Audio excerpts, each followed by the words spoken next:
you're on the phone with Belichick and the Patriots, and take me through the process. What were you thinking before as you were working that deal to get Garoppolo? Well, it's something that we had worked on during the offseason for about 30 seconds when I called Bill and he quickly shut me down and it wasn't an option. And so we had really moved on and we were watching CJ Beathard and we were pleased with the way he was developing and pleased with the way our team was developing despite, losing a bunch of close games. And we felt like we were making progress though. And then all of a sudden the opportunity became available.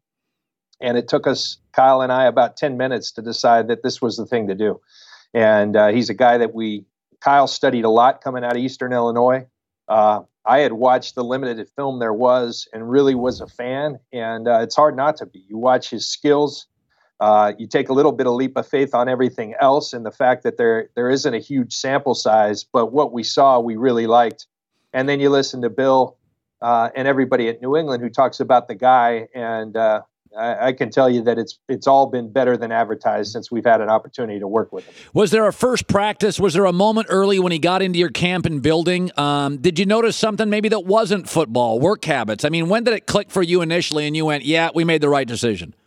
Well, one thing that Bill talked a lot about once we made the deal is, hey, you're gonna like this guy. You're gonna love this guy in terms of the way his teammates respond to him. And that just became apparent. Certain people just have it. And even in a new environment where they're around new people, NFL locker room, mid-season's not an easy environment just to insert yourself in, particularly at that division. And the ease with which he did that and the way his teammates accepted him right away, I think it speaks volume to the type of guy and the type of leader that he is, and that showed right away. John, listen, you got Russell Wilson in that division. You have Sean McVay and Jared Goff. Is part of this you looking around the NFC as a GM and thinking, you got Carson Wentz, and you got Rodgers and Russell. Now in my division, I've got Goff. Is part of this now in the NFL, John, even if you weren't completely sure on Garoppolo, you're unarmed if you don't have a quarterback. Like, you almost have to roll the dice at that position, don't you? Oh, no doubt. I mean, and to do it for the compensation that was presented in the deal, that's why it was a no-brainer for us. And,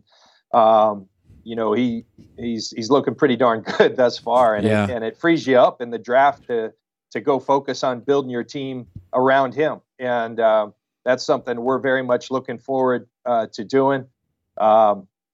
Absolutely, that is the position in this league. And I think we talk about it all the time, but now we've lived it. And you see how when a guy comes in at that position and plays at a high level, I really feel like the rest of our team was getting better. We played a lot of rookies early on. Yeah. We've been injured a lot, but a guy like that comes in at this position and his play just kind of elevated everyone else's play. And we've been watching that and enjoying that ride.